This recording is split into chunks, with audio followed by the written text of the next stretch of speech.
My name is Miss Acevedo and welcome. We're here for another read aloud. This one is called When Grandma Gatewood Took a Hike. Now, this is the real story of Emma Gatewood, who was a grandmother. She was 67 years old when she decided to do something that no woman had ever done before solo. And she had no experience. One day she decided, how about I hike the Appalachian Trail?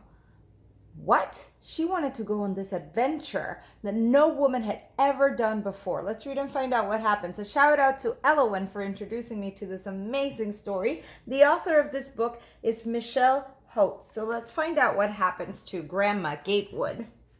Many years ago, in a not so fancy, rather crowded log house in the woods, not far from the Ohio River, Emma Rowena Caldwell Gatewood grew up with 14 brothers and sisters. Eventually, she got married and raised 11 children of her own. Emma had the greenest thumb and the most beautiful and bountiful garden north of the Ohio River. She relished life's simple joys, like finding Dutchman's breeches in bloom on a spring morning and visiting with neighbors near and far. When other folks started to buy cars, Emma chose to walk. She walked over a hill to take care of an ailing neighbor. So she had a neighbor who was sick, and she would walk over the hill to go help them. She walked to town to clean houses for others. 5 minutes or 5 miles, Emma didn't mind the walk. The roads of Appalachia twisted and turned, but Emma's route always took the most direct path as the crow flies. No matter that it took a body over hills, through thickets, or across streams, Emma always got where she was going on foot, so she loved walking. One day, after her children were grown and raising children of their own, Emma picked up a magazine. She found a story about a man who had spent months walking the entire length of the Appalachian Trail. It was a long hike, 2,000 miles long between Georgia and Maine. Several men had completed the journey, but not one woman. Thought Emma. She was spunky. If a man can do it, so can I. Of course, Emma was an experienced walker, but hiking? Hiking was not something she knew much about. So she read about what she might need on the trail, and she sewed a nifty sack from denim fabric. She had a yard of denim fabric. She stuffed it full of clothing and food. Then, on a morning in July, Emma Gatewood went by bus to Maine and climbed up Mount Katahdin. After she signed her name on the official Appalachian Trail register, she was on her way. If she walked south and stayed on the trail, she would be in Georgia before Thanksgiving. So it would take days of hiking. On the first day, she hiked over rocks and around a lake. She saw blueberry bushes and chipmunks, but very few hikers were around. But that didn't bother Emma. She liked being on her own in the middle of nature. But her aloneness didn't last long. As she passed by a rain-rotted sign on the trail, a swarm of black flies decided to join her. Oh, they're so annoying and they bite you and they're pesky. She didn't like them, so she kept trying to bat but she kept walking. But then, because they kept bothering her and she kept batting and she kept walking, all of a sudden she was lost. Emma Gatewood didn't get discouraged. She built a fire and stayed put. Throughout the night, cold rain fell as she tried to sleep on the hard ground. The next morning, she set out again. Once she lost her she also lost her eyeglasses. She couldn't find them anywhere, and then crunch! She stepped on them.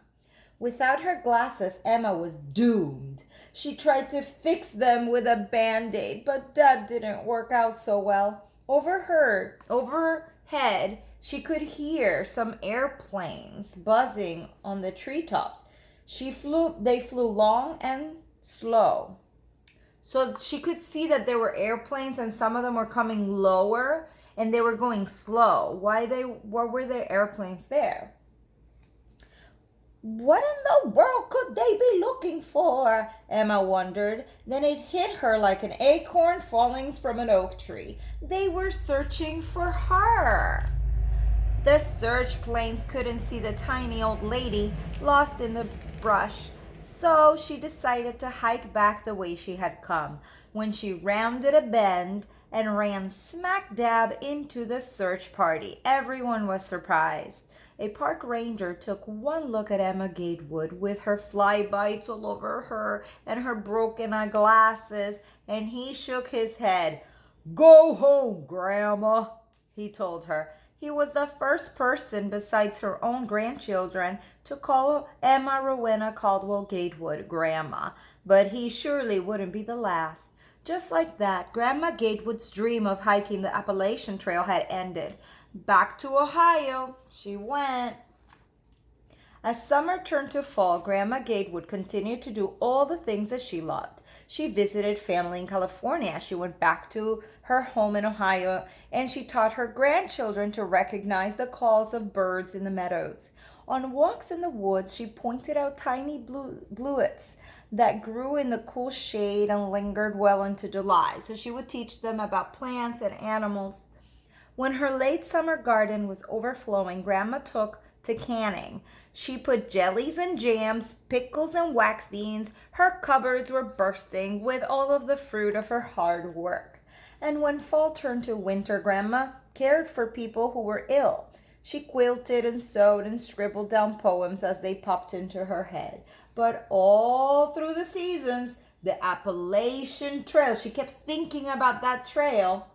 That was never far from her thoughts. She just had to find a way to fulfill her dream. Then one day, she had a thought. If I can't walk the trail from north to south, maybe I'm gonna try to walk it from south to north. So out came the denim bag again. But this time Grandma packed very little. A baby bottle of water. Only a baby bottle of water. What? You need more than that for... Every day you need more than just a little bit of water. So what is she thinking? I'm confused. She only brought with her a baby bottle of water, a plastic shower curtain for a tent, a change of clothing, a light blanket, and a little bit of food. What? Is that gonna work? I don't know. She didn't even own a pair of boots. How are you gonna hike all of that without boots? She would just had these high top sneakers, and she thought that suited her just fine. So on a chilly day in early May, Grandma Gatewood stood up at the top of Mount Oglethorpe in Georgia, and she signed the Appalachian Trail again. She registered and started walking north. As Grandma hiked, she made friends with other hikers. She didn't mind sharing the trail, but she wasn't too pleased whenever a hiker went around her. When the trail crossed meadows and farms, Grandma met families who offered her food or invited her to sleep in their house or barn. Other times, the trail crossed mountains and Grandma was all alone. She ate from the wilderness. Growing up in the hills of Ohio had been a good training for finding edible plants with natural springs. So she would find plants that she could eat along the way, and she knew how to find water because she knew how to find the springs. After walking many miles every day, Grandma Gatewood had no trouble sleeping at night, even on the cold rocky ground. And this time she kept her eyeglasses safely tucked away. She had learned from the first time. Sometimes that's what happens. You fail, but you learn. Like maybe she couldn't do it the first time, but she learned some things. When Grandma Gatewood came across snakes, she carefully walked around them. When the bitey black flies joined her again, she made a hat of sassafras leaves, and the tiny pests left her alone. Look at this. Uh-oh. Once, while Grandma was enjoying a tin of sardines, a bobcat lingered nearby, making loud, hungry noises. "If you come too close, I'll crack you," Grandma called out to the bobcat. He never came again any closer.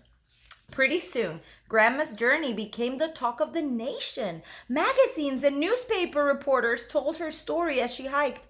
She wasn't terribly fond of having her picture taken, but every now and then she would pause for a photographer along the way. The whole country was cheering for the little old grandmother from Ohio. Finally, on a cold gray day in late September, Emma Rowena Caldwell Gatewood reached the top of Mount Katahdin in Maine, finishing the journey she had started almost 5 months earlier.